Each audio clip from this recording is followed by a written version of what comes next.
시온산에 있는 14만 4천의 성도들입니다.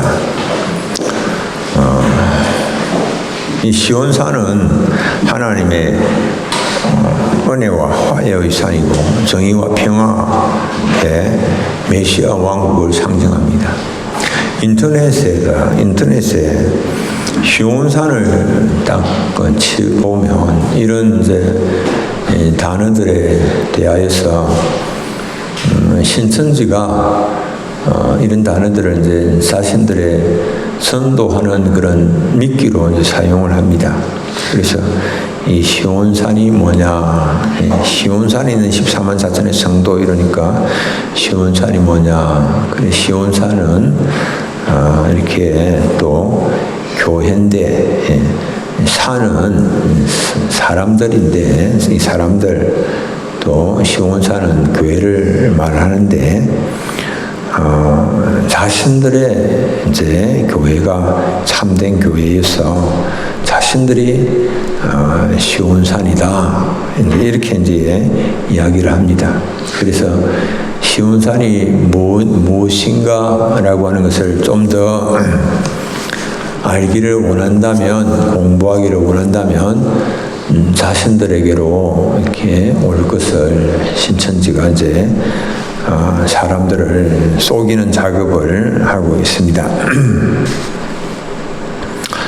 자신들에게 와야 14만 4천의 제한된 그 숫자 속으로 들어갈 수 있다라고 말하는 겁니다. 그래서 신천지가 말하는 14만 4천의 숫자는 딱 한정되고 제한된 숫자, 그것을 말합니다.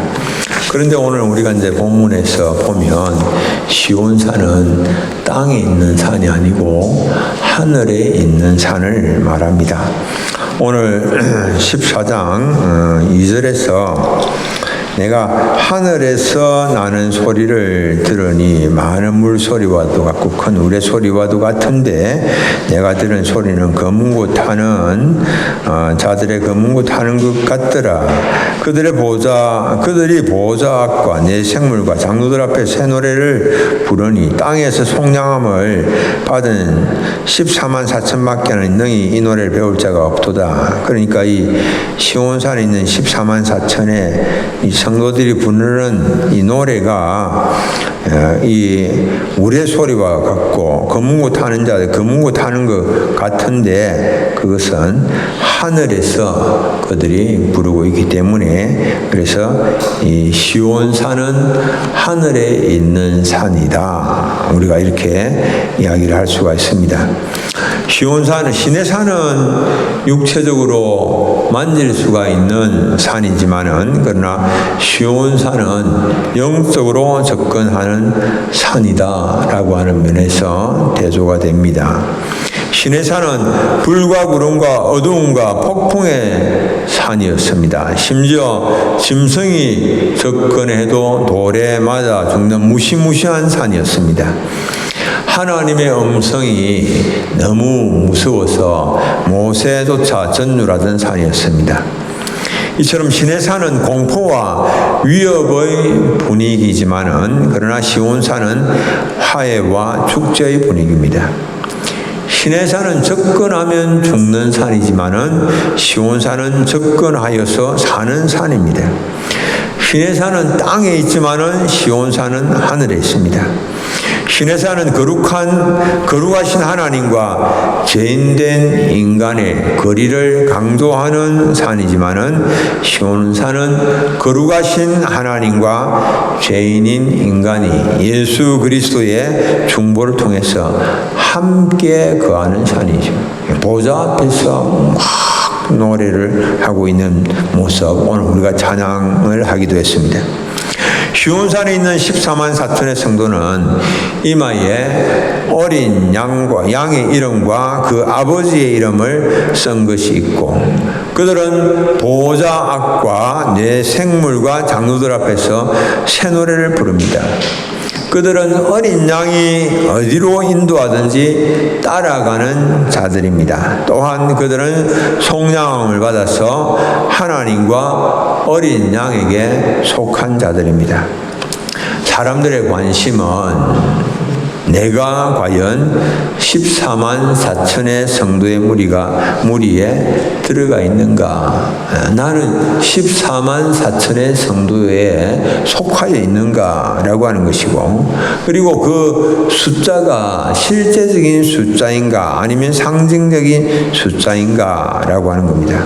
그런데 이 숫자는 상징적인 숫자입니다. 그리고 14만 4천은 구약교회를 상징하는 이스라엘의 12지파와 신약교회를 상징하는 이 12사도들의 숫자에다가 그것을 곱하여서 12 곱하기 12 곱하기 1000, 완전한 완전수 1000을 곱한 것입니다.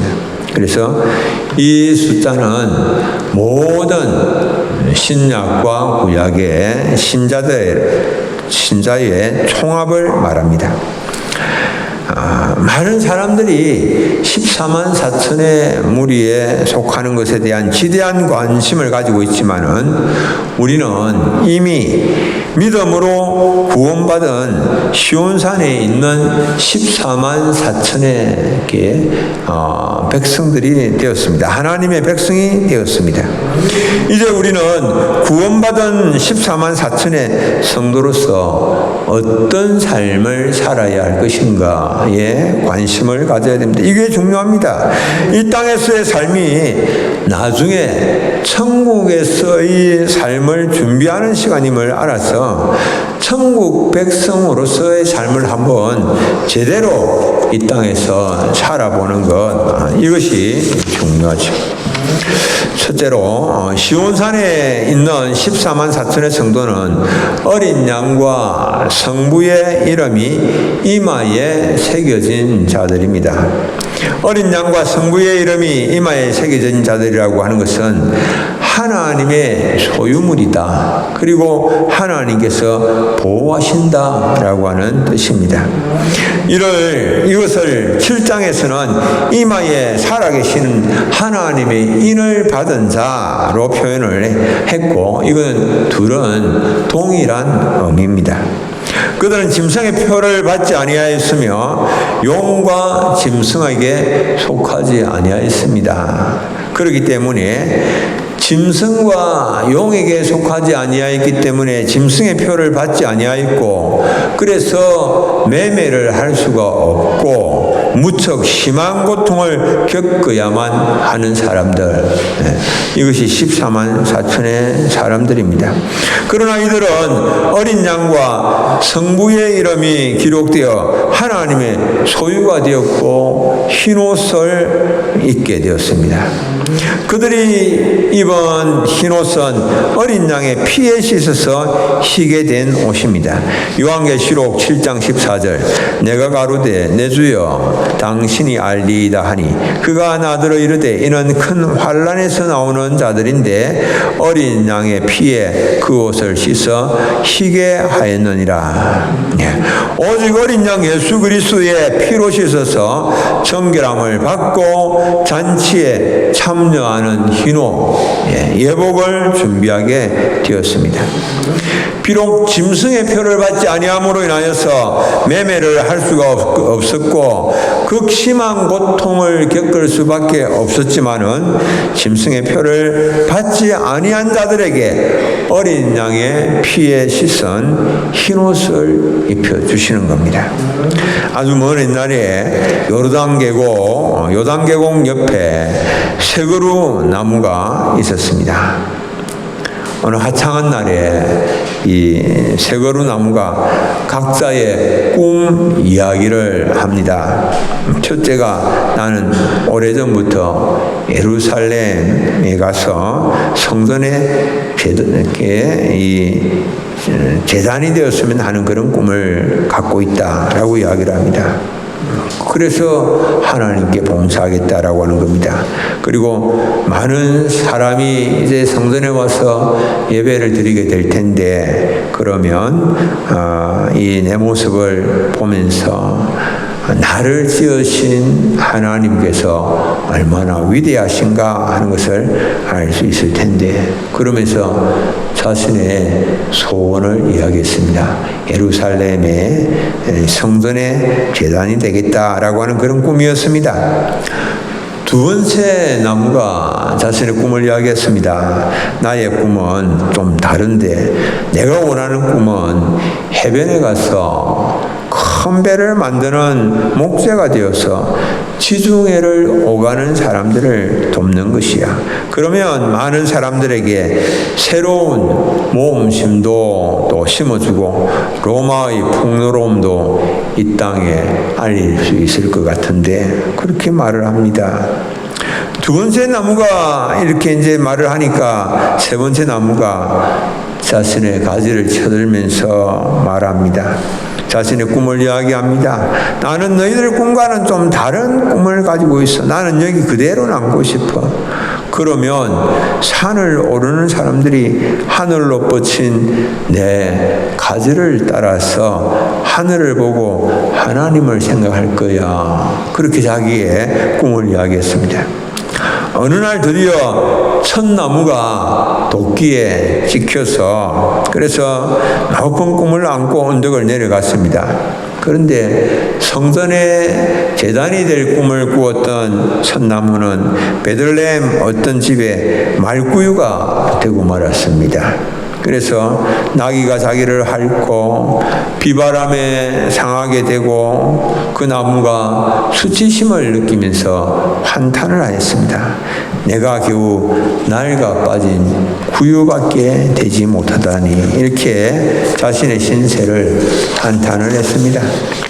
두 번째 나무도 베어져서 자기가 원하는 배 만드는 공장으로 보내어졌습니다. 그러나 꿈은 산산이 부서져 버린 것이, 지중해로 오가는 큰 배는커녕 갈릴리 호수에 고기잡이 배가 되어서 매일 비린내 나는 생선을 싣고 다니면서 절망에 빠지고 말았습니다. 세 번째 나무가 원하는 대로 그 언덕에 오랫동안 서 있었지만은, 세 번째 나무는 결국에는 예루살렘으로 이제 잘려 나가서 세계의 십자가가 되었습니다. 그 나무는 자신이 죄인을 처형하는 십자가가 된 것이 너무 부끄러웠고, 모든 희망을 상실한 현실이 너무 슬펐습니다. 시간이 흘러서 구유가 된 나무는 소나 말의 여물을 담는 데 쓰여서 비천하기 이를 데 없게 되었는데, 어느 날 큰 별이 하늘에 나타난 그 밤에 아기 예수님을 그 구유에 모시는 영광을 얻게 되었습니다. 이어서 고깃배가 된 두 번째 나무도 어느 날 수많은 군중이 갈릴리 호수가에 모여왔을 때에 예수님께서 가르침을 들려주시는 제단으로 사용이 되었습니다. 십자가가 된 세 번째 나무는 예수님께서 끝내 숨을 거두시는데 써있습니다. 그래서 이 나무들이 이 십자가가 된 나무는 수많은 그리스도인들의 믿음과 소망의 상징이 되었습니다. 오늘날도 많은 사람들이 십자가를 보면서 또 믿음을 새롭게 하고 소망을 품습니다. 요단계곡에서 있던 세 그루의 나무들은 한때는 자신들의 꿈이 좌절되었다라고 생각하고 큰 고통을 겪었지만은 그 고통 후에 참으로 넘치는 영광을 누리게 되었습니다. 그리스도를 따르는 길에 많은 고통이 있습니다. 주님을 따르려고 하면. 그러나 마침내 누리게 되는 영광, 그것 있습니다. 그것을 바라보면서 주님의 길 잘 감당할 수 있는 우리 성도님들 되시길 바랍니다. 두 번째, 14만 4천의 성도들은 새 노래를 부르는 자들입니다. 그들은 많은 물소리와도 같고 큰 우레소리와도 같으며 거문고 타는 소리와도 같은 소리로 새 노래를 배워서 불렀습니다. 보좌 앞과 내 생물과 장로들 앞에서 새 노래를 불렀습니다. 이 과거에도 하나님의 선하심과 인자하심을 노래하며 구원의 노래를 불렀습니다.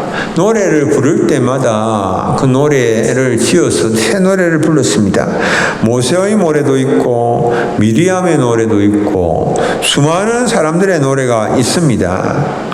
하나님의 선하심과 인자하심을 찬미하는 수많은 노래가 있음에도 불구하고 왜 14만 4천의 성도들이 부르는 노래가 새 노래인가 우리는 생각을 하게 됩니다.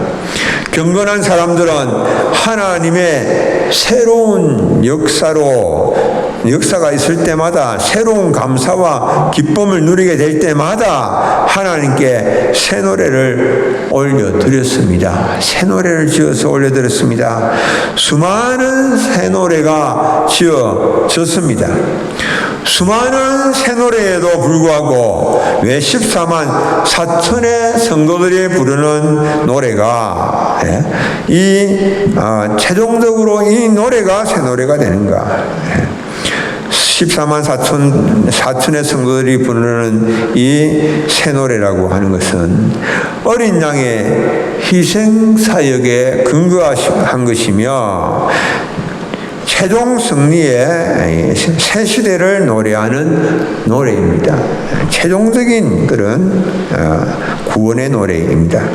노래를 부르는 자들이 거듭난 자들이고 노래의 주제가 구원의 완성입니다. 이것이 가장 새로운 것입니다. 새 노래는 14만 4천인 밖에는 능히 이 새 노래, 구원의 노래를 부를 자가 없습니다. 새 노래를 구원에 대한 감사 찬양으로 부르는 노래인데 구원의 큰 선물은 큰 기쁨과 감사로 받는 것이 마땅합니다. 냉담한 마음과 형식적인 태도, 타성에 젖은 듯한 그리고 마지못해서 반응하고 근성으로 하나님의 은혜를 노래하는 것 이것은 죄악입니다. 구원을 노래할 때는 항상 새 노래로 기쁨과 감사로 노래하는 것입니다. 시편 98편 1절 새 노래로 여호와께 찬송하라. 그는 기이한 일을 행하사 그의 오른손과 거룩한 팔로 자기를 위하여 구원을 베푸셨음이로다. 새 노래는 자신의 삶의 한가운데 하나님의 인도하심을 경험한 것을 노래하는 것입니다. 오늘 여기까지 인도하신 은혜, 시온산에 선 이 은혜, 이거 우리가 생각을 하면서 큰 기쁨과 감사로 노래하고 예배하는 성도님들 다 되시길 바랍니다. 세 번째는 14만 4천의 성도는 구속함을 받은 첫 열매입니다.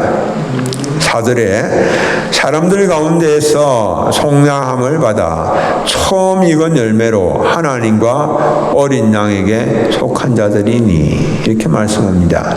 처음 익은 열매라고 하여서 그 후에 처음 익은 열매들이니까 계속해서 다른 구속함을 받은 사람들이 그들을 따를 것이다, 따르게 된다, 이런 것을 의미하는 것이 아닙니다. 여기서 첫 열매라고 할 때는 첫 열매는 거룩한 것이요, 그리고 그 첫 열매는 하나님께 올려드리는 것이요, 하나님의 특별한 소유물이고 하나님의 집에 드려지는 것이다 라고 하는 것을 말씀합니다. 첫 열매는 하나님의 것으로 하나님께 바쳐집니다. 사도 야고보는 우리를 첫 열매 되게 하시려고 그리스도께서 우리를 진리의 말씀으로 낳으셨다. 하나님께 바쳐지게 하기 위해서 우리를 진리의 말씀으로 낳으셨다. 이렇게 말합니다. 야고보서 1장 18절 그가 그 피조물 중에 우리로 한 첫 열매가 되게 하시려고 자기의 뜻을 따라 진리의 말씀 말씀으로 우리를 낳으셨느니라. 이렇게 말씀합니다. 진리의 말씀으로 우리를 낳아서 하나님의 것이 되게 한 겁니다. 이 첫 열매로 하나님께 드려지는 자들은 여자와 더불어 더럽히지 아니하고 순결한 자들입니다. 여자와 더불어서 하는 것을 더럽다라고 하는 그런 말이 아니고, 이것은 영적이고 도덕적인 것을 이야기하는 겁니다. 순결한 자다라고 하는 이것을 개역 성경에서는 정절이 있는 자다 이렇게 이제 표현을 했습니다.